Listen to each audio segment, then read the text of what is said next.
Our speaker will be introduced by Derek Rogers, class of 1992.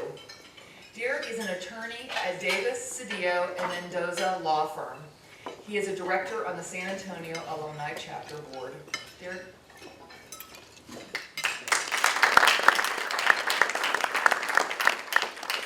Good afternoon, everybody. It's my pleasure today to be here to introduce Paul McGinlay, although I'm sure most of you already know this. But today, Paul McGinlay has completed 23 seasons at the Trinity Tigers men's soccer team in Helm, and he is one of the most successful coaches in the NCAA. Since joining the Trinity staff in 1991, Paul has led the Tigers to a number of milestone victories. One of the biggest occurred in 2003 when Trinity captured the NCAA Division III championship. It marked the first NCAA title in any division for a soccer team in the state of Texas. Last October, Paul and his 2003 players were inducted into the Trinity University Athletic Hall of Fame. Trinity has competed in the NCAA tournament for 12 straight years and 17 of the last 18 years, and has entered the postseason event as the top-ranked team in the nation on 7 occasions. Paul has an overall record of 390 wins, 66 ties, losses, and 30 ties during his career. He entered the 2013 season as the winningest active coach in all NCAA divisions. Paul is also fifth all-time in winning percentage among NCAA soccer coaches, all-time in all divisions. The Tigers, who have been national runners-up, have made the NCAA semifinals 3 times and the quarterfinals 8 times, including 2013. Trinity has 16 Southern Collegiate Athletic Conference championships to its credit. Coach McGinlay has served as a 10-year member of the Board of Directors of the National Soccer Coaches Association of America from 1994 to 2005. He was the head of the Olympic Development Program for the South, taking future Olympic players to Spain, Costa Rica, England, Mexico, France, Argentina, and Brazil. Paul has been honored by his peers as the SCAC Coach of the Year 12 times. He has been elected to the National Soccer Coaches Association of America Regional Coach of the Year 8 times, including in the 2013 season. As a testament to his success, the renovated Trinity soccer facilities were renamed the Paul McGinlay Soccer Field in September of 2011. Paul is a native of Corby, England, and he earned a bachelor's degree from the University of London. His wife, Whitney, is also a Trinity grad, and the McGinleys have a daughter, Claire, who is 11 years old, and a son, Dylan, who is now 9. And with no further ado, Coach McGinlay.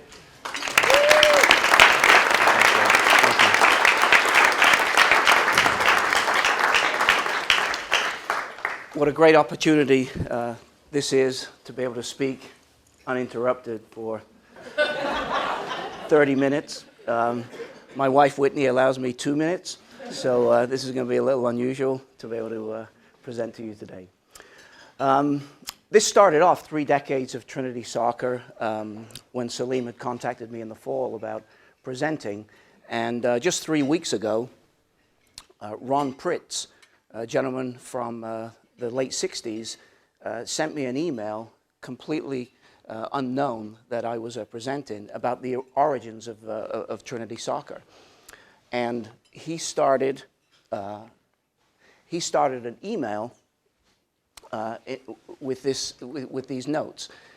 He'd been wanting to get it off his chest for a number of years about the early days of Trinity. And he visited campus a couple of weeks ago. I was fortunate to have lunch with he and his wife, also a Trinity alum, and he shared some great stories about the early years in 1965. Uniforms look a little bit different back then. I don't know if it was the volleyball team, Julie, or the soccer team, but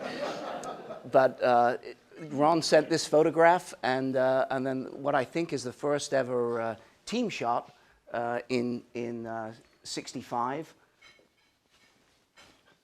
Coming up next. Maybe not. Do I use this? Technical difficulties are normally Kelly Altman's responsibility, so There we go. There we go. So the 1965 team is right here in front of you, and I do want to recognize Bill Weaver. Bill Weaver is 1, 2, 3, 4, 5th from the right, and Bill is here today with us as a member of the 1965 team. Bill, please stand and be recognized.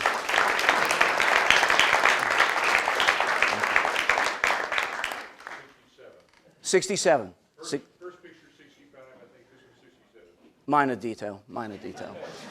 Mid-60s, late 60s. So when I started at Trinity in 1991, I inherited a group of seniors: Charlie Rodman, Ken Fruman, Mike Hilliard, Jason Libby, Chris Gaffney, and Evan Moser. They were 6 leaders that I inherited when I first showed up. That really set a great trend at Trinity for what I was going to try and build in the future. In 1996, Lance Key arrived on campus, and really from this point forward, we took some leaps and bounds. I was on the board of directors of the National Soccer Coaches, and we were trying to establish a vision statement and a mission statement for our organization. So I brought the same thing back to Trinity, and we sat through hours and hours, Lance, of trying to put something together, and in 1996 came with this vision for our program. Now, I know strategic planning is something that you need to do, but we had some dreams of winning the national championship. And I think the Martin Luther King speech probably would have been a little different if he said, "I have a strategic plan." But we had dreams, and it was to win the national championship in 1997. That didn't happen, but we laid the foundation for what was to come in the near future. When I arrived at Trinity, Dr. Calgard blessed my appointment in 1991, and on my contract it said head men's soccer coach / responsibilities in track and field. When I showed up to campus, Gene Norris handed me the information that I was the head men's and women's track and field coach, which is indeed responsibilities in track and field. This was a great delight to my good friend at the time, and still he'll be listening today, Nick Cowell. He thought this was the funniest thing ever, that I was a head men's and women's track and field coach too. And he laughed and he laughed. However, he then received his contract, and he was the head women's softball coach in the spring. So we had some surprises, right off the bat. The landscape was very different back then in the late 80s. We saw some significant changes in the athletic department. Division I tennis was prominent at that point in time. And Dr. Calgard and the Board of Trustees had the vision of bringing an 18-sport, broad, comprehensive athletic program to campus. And we were going to fund the programs, we were going to fund the head coaches' salaries, and the 18 sports are still here today. Trinity would compete in the Southern Collegiate Athletic Conference, which was formed in the early 80s, and it included schools like Center, Rhodes, University of the South, Millsaps. They were schools of similar size and philosophy, all had a strong tradition of their own. But at that point in time, Trinity was the only Division III school in the state of Texas. We had some great non-conference games against schools like Emory, Washington University, Haverford, Claremont, and Pomona, all household names in Division III. And it was a tremendous time for us. The first class that I recruited included a gentleman by the name of Josh Holland, and he went on to captain our team in his senior year in 1996. I asked Josh if he would just send something to me regarding his memories of Trinity. This is what Josh said. "The people I met at Trinity and the friendships created have lasted well beyond graduation. All 3 of my groomsmen at my wedding were friends I met at Trinity. We all travel as often as possible to see each other. The best times I had at Trinity revolve around soccer, the soccer team.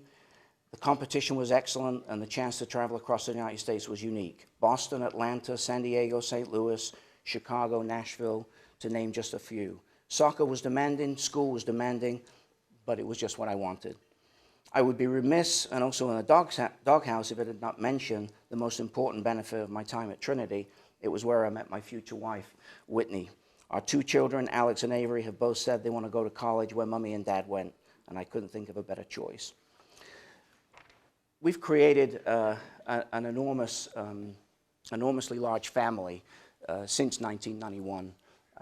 Bill Silliman was in one of those early classes, and Adele and the goalkeeper, and my wife and I had spent New Year's with them just this past Christmas. So it's we've stayed together. As we started to embark on building a program, international travel became a big part of it. Lance was on our first trip to France, and we saw 3 World Cup games. We took a travel party of 34. I don't know how we got the tickets. I don't know how we got to France. We did stay in Holland. I'm not quite sure why. The World Cup was in France, but we stayed in Holland. But we pulled it off, and at that point in time, I was really flying solo. So after France, we went to England twice and visited London and arguably Clare, the home of football, Manchester United, and took and took 2 Trinity teams to Old Trafford to experience that. This was also not a mistake. A travel party of 44, including Jorge Gonzalez and Dr. Van Endy, spent 10 days on Copacabana, dressed appropriately, of course, and our Trinity team went to Brazil twice. Right, Yuri? We took you back to your home country, and we competed favorably at the spiritual home of football. This is us playing against Flamenco in the mountains of Vargem Grande. Did I say that right, Yuri? And Darren, our friend from Albuquerque here, exchanged pennants with the Tigres of Brazil. So it was a great contest, and again we came out on top, 4-2. The Maracanã Stadium is something that we really need to visit when we're there. The World Cup was held there in 1950 and will be held there again this coming summer.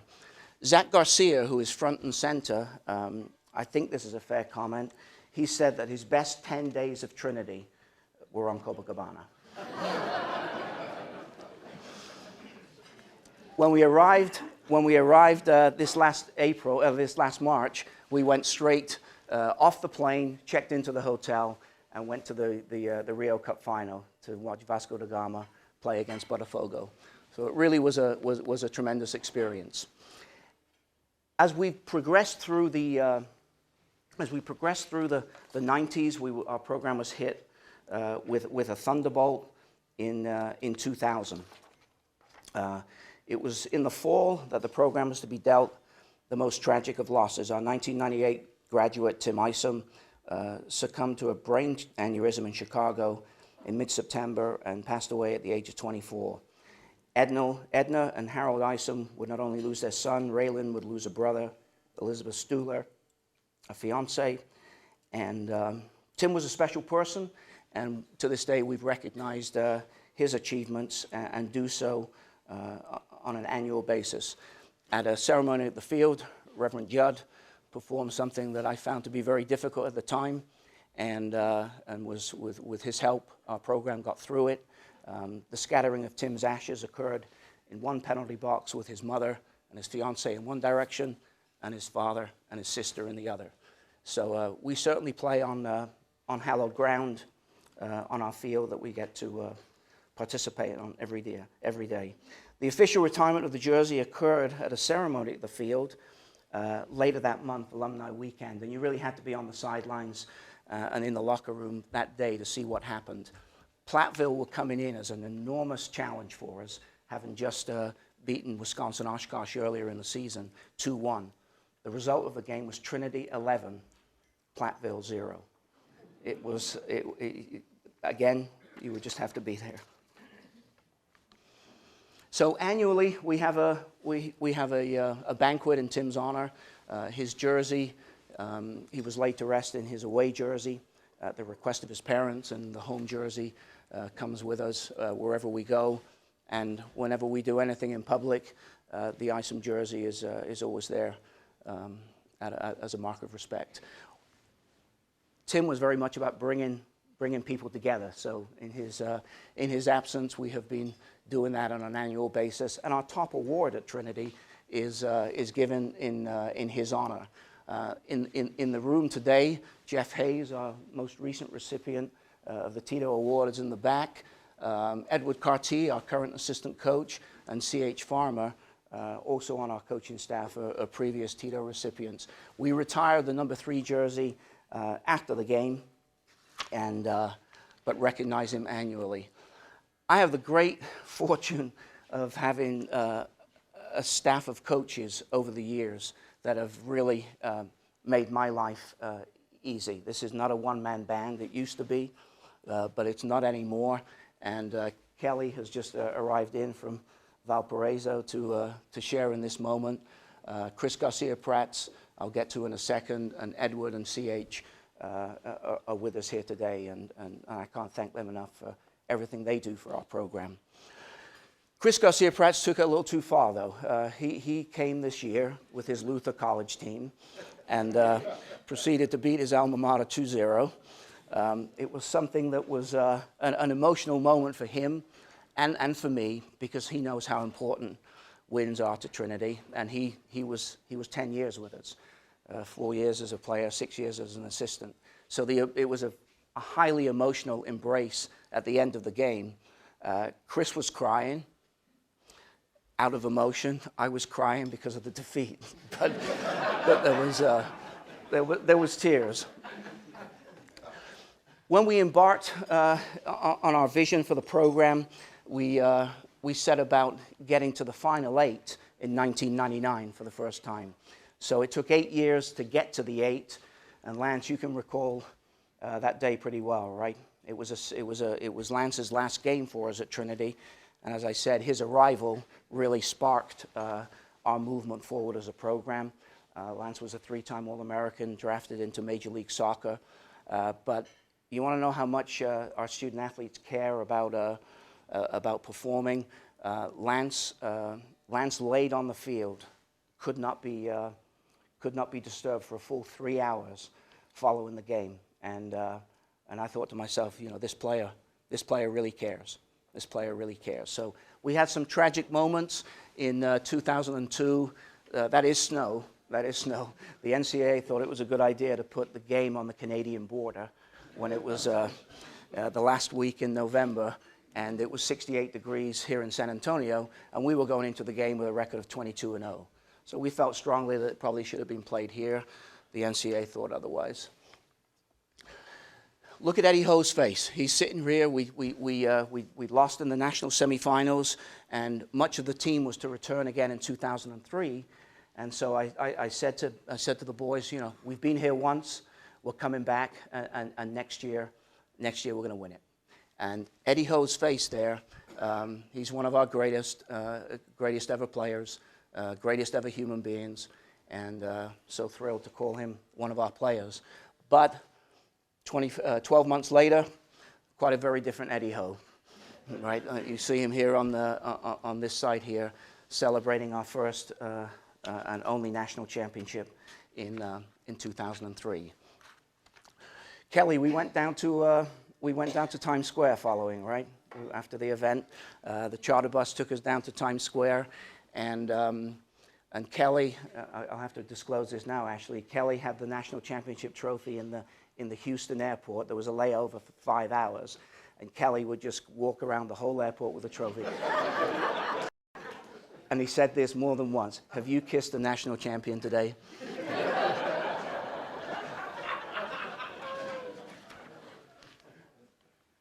So our team achievements, national runners-up in 2007. I wanted to do anything but coach. Around 4:45 on the day when Middlebury beat us on penalties. I think we maybe had one of the best soccer teams ever to be assembled at Trinity. In 2007, we beat Messiah, our nemesis, in the semifinal, and went on to lose on penalty kicks. And Robbie Cederbacher and Ben Stewart, the two players that missed, it can never leave them. And I feel sorry for them. But we were champions that year. We just weren't crowned. It was a terrific team. 3 semifinals, 8 quarterfinals. Yuri played his last game along with Darren and Jeff this year in Dubuque, Iowa. I think that's what it's called. And we lost 2-1 to Loras College in minus 15 degrees, which was unfortunate. We start the season every year 105 degrees, and we end it minus 15. Just about every year. We had 49 All-American selections over the last few years, which is statistically doesn't make sense. For the last 18 years, we've had at least one and at a maximum of 4, and there's only 33 players selected nationally. And we have Victor and Yuri, our 2 Brazilians, at the back table there, and so we appreciate their efforts. We also have academic All-Americans, right? Yuri didn't make academic All-American, but he did make All-American. Darren McAfee, on the other hand, picked up the academic All-American award for his duties on the field and in the classroom. Ben Anderson, also from Brophy Prep in Phoenix, Arizona, was an academic All-American this year also. We had a National Player of the Year in 2003 in Josh Smith. Again, the statistics are staggering. 185 All-SCAC selections. I feel bad for some of the teams that come into players, because I've said this in the locker room many times. This team is coming in expecting to lose. Let's not disappoint them.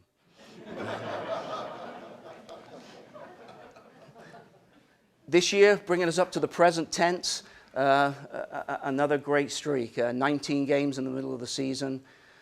Once Chris Garcia-Prats handed us our first loss, we scored 88 goals for and conceded 2, and went on to the quarterfinals. The composition of the squad has also changed since 1991. It was essentially Texas and the Southwest, and now 9 countries and 9 states make up our roster, from as far away as Brazil, Honduras, Mexico, England, Scotland, Sweden, Australia. Yeah. Dr. Olberg is in the house. Yeah. Australia. And Todd, why don't you stand up, because Todd is one of our players from Australia, and as a goalkeeper, I like my goalkeepers to look like this. Right?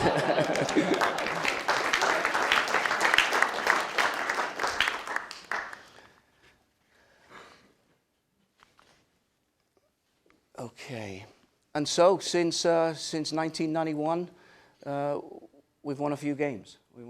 So I don't know who the 9th team we play on our schedule is next year, but I do look forward to 400 victories here at Trinity. All right, the future. In Division III in 1991, I stated earlier that we were the only Division III school. And Dr. Calgard and the Board of Trustees' vision to have us go participate against like institutions was visionary, and we had so much success during the 90s and early 2000s. I know there are different ways to measure institutions, but these are the 15 institutions that belong to Division III in Texas. And we compete against most of them, some of them in league play, some of them in non-conference games, but they're all schools that participate in Division III. So it's a huge change in the landscape from 1991 to 2013. And I know there's different ways to measure schools, but I just pulled off the endowment figures from the institutions, and all 15 put together turns out to be $1.16 billion. Just food for thought, not much else, just some food for thought. Elon University was the last Division III non-scholarship program to venture into the world of Division I. And here is where my job becomes in a precarious position, because I'm sharing some thoughts here, and the disclaimer is it's just food for thought. It's just food for thought.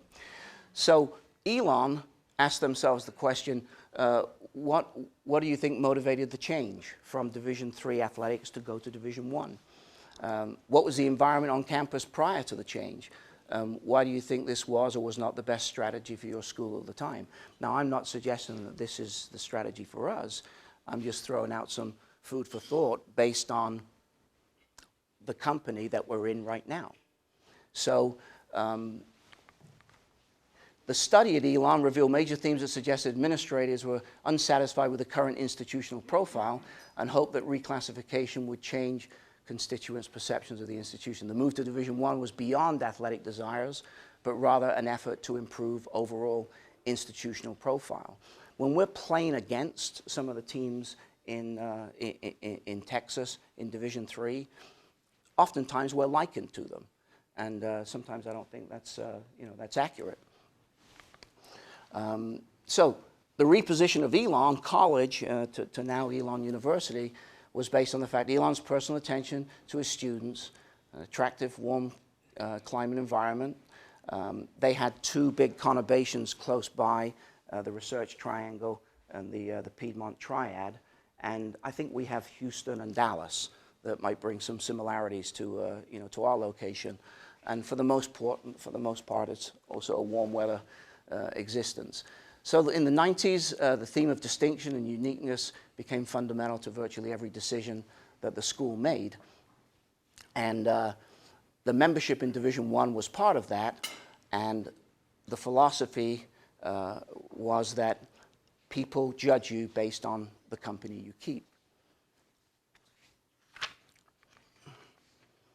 Study at Elon revealed that the administrators believed that the exposure received from athletics would bring positive recognition to campus. Administrators at Elon felt that a good Division I program would bring attention and national exposure provided to other private schools. Elon used examples of Richmond, Furman, Wofford, and Davidson of schools that they wanted to be like. So this is the last Division III team to reclassify, or program to reclassify to Division I. So what does that mean for us? It might not mean anything, but I know Jeremy, as the head of the football program, is faced with the prospect in the coming years with home and away against Southwestern, home and away against Austin College, home and away against Texas Lutheran. And I think isn't the homecoming game going to be against a squad from Aramark? Is that what's happening? Okay, so they're struggling to get games. All right, so maybe we look in a different direction. Just food for thought. So the schools that in some way may be considered comparable to Trinity, to our east and to our north and to our west, are right in front of us. And I know the admissions office can speak to the academic profile of the schools, but this list looks a lot like Trinity than the former list of the 15 schools in Division III in Texas. So it's a huge landscape shift, but what about the 600-pound gorilla in football? We are in Texas, and a solid football program is important. The Pioneer League includes these schools from across the country, and San Diego's stuck out there on their own.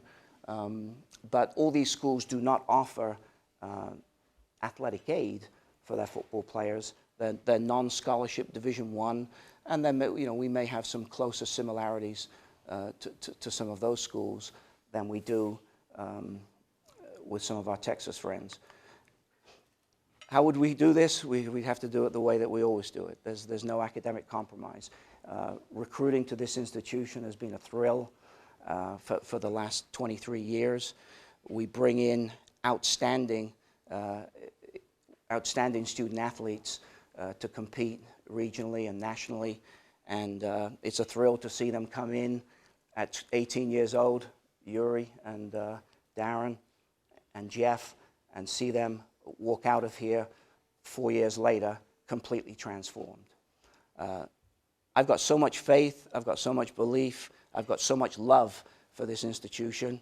Not only has it given me gainful employment and a great reason to to wake up every day. It also provided me with a wife. So I appreciate that. I appreciate that also. I think we are in a hugely unique situation at Trinity, and it's always been regarded as a unique school, and but never are our academics compromised with the success of our student athletes, and that will never change given any circumstances. In closing, I have one slide remaining, and as Whitney knows, this has maybe been revised 7 or 8 times in the last 4 or 5 days. But I came down to something that I really believe in, because it's what I share with my players every day, and it's this. I don't want you to be anyone else. I want you to be the best original of yourself. And maybe this speaks to our institution also, that we constantly strive to be the best original of ourselves. I found it with the student athletes that I've recruited, the staff that I work with, the presidents that I work under, our administrators led by Bob King. We couldn't possibly be in a better situation, at a better school, at a better time. And if there's any doubt about that, you just need to walk out to the left and take a look at our newest creation in the Center for Sciences and Innovation. It's just it's a fabulous structure set aside for academics. To keep it all in perspective, I was thrilled at our $1.5 million renovation of our soccer field and having Tim Isom's name permanently displayed there.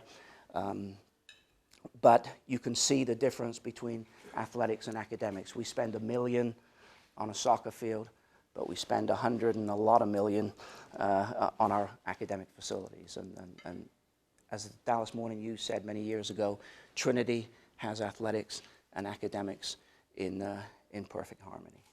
I don't see it continuing, no matter the division, because we're still going to appeal to above average students and individuals. So, in closing, I don't want us to be anyone else. I thought about this hard. Do we want to be San Diego? Do we want to be Santa Clara? Do we want to be Rice? No, we don't want to be any of those, because we're not in Houston. We're not on the West Coast. We're in San Antonio, Texas, and I think the goal of the university will always be to be the best original of itself. My legal counsel said to take no questions, and that any concerns that you may have will be directed to my athletic director, who's right over here, bob.king@trinity.edu, 865-1680, and he lives in the neighborhood. Thank you.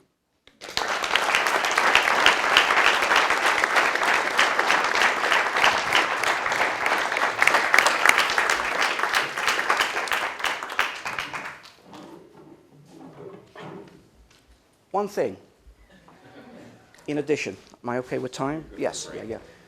The number 10 jersey is something that everyone seeks out as a soccer player. Maradona wore it, Pele wore it. It's reserved for the impact player on every team. Darren, you are our current number 10, right?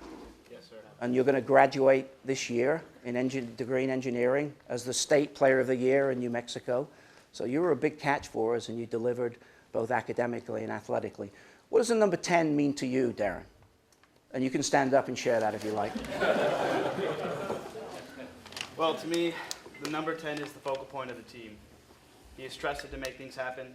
He has vision and the ability to make those visions come true. He is a leader, a collaborator, and an expert. Above all, he is the one who makes things work. Thank you,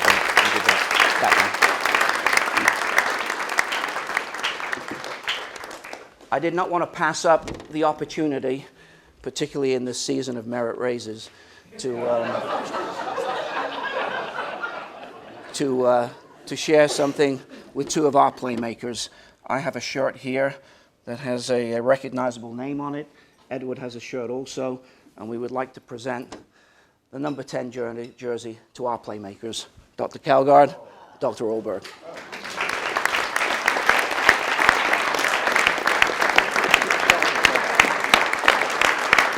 We'll get it home for you.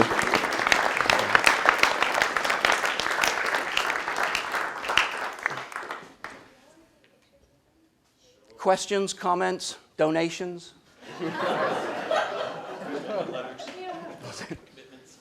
Yeah, letters of intent, commitments. Yes, sir. Describe the challenges of recruiting to Trinity and being in Division III. Well, we certainly do have challenges. We're an institution that's approaching a $50,000 price tag, and we have no academic compromise with the kind of student athletes we go after. However, in some ways we're fortunate because of who we are and what we have.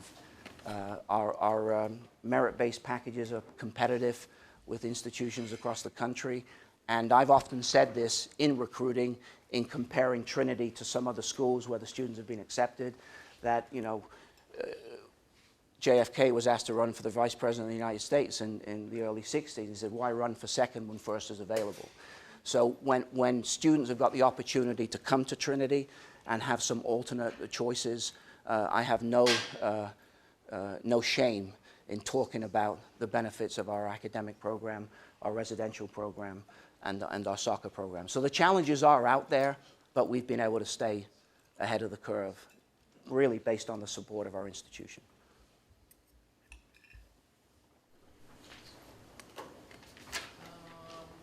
I've got a couple of tweeted questions here. I'm not taking any from Nick Cal.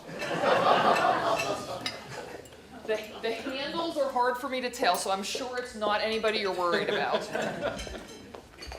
How has the growth of soccer in the U.S. contributed to the growth of the soccer program at Trinity? I think it's run fairly parallel.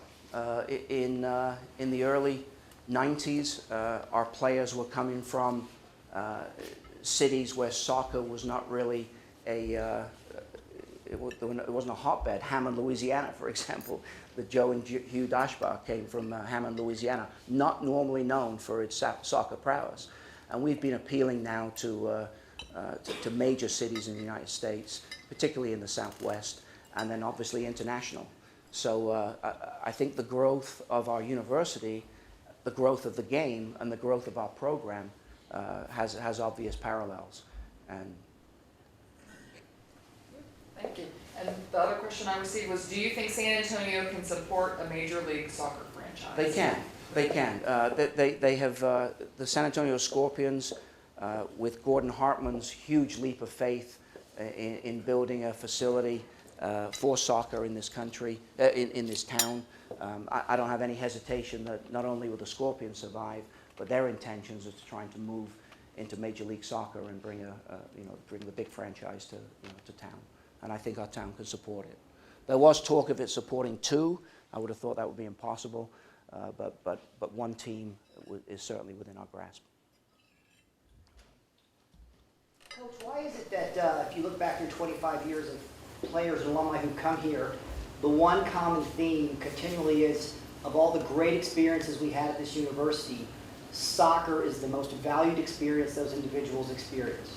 Well, you'd be the right person to talk to about that. Mike Hilliard graduated in 1992, a few tours of duty to Afghanistan and Iraq, setting up medical tents, and is in emergency room trauma here at Wilford Hall. So Mike would know about the benefits of being on a team, and the spirit that you can only know about if you are a team member. And I think with soccer in particular, I'm sure it's true of the other sports, but the words that's synonymous with it is passion. And the players that we've attracted to our program and that have graduated from our program really have a strong affinity with the school and with the program. And I really don't see that changing. And thanks for being here, Mike. I know you had to change things around to be here. Mike was our first captain that I inherited in 1991, and as with just about all of our players, they just turn into good friends upon graduation. Thank you very much. Thank you. All right. Thank you.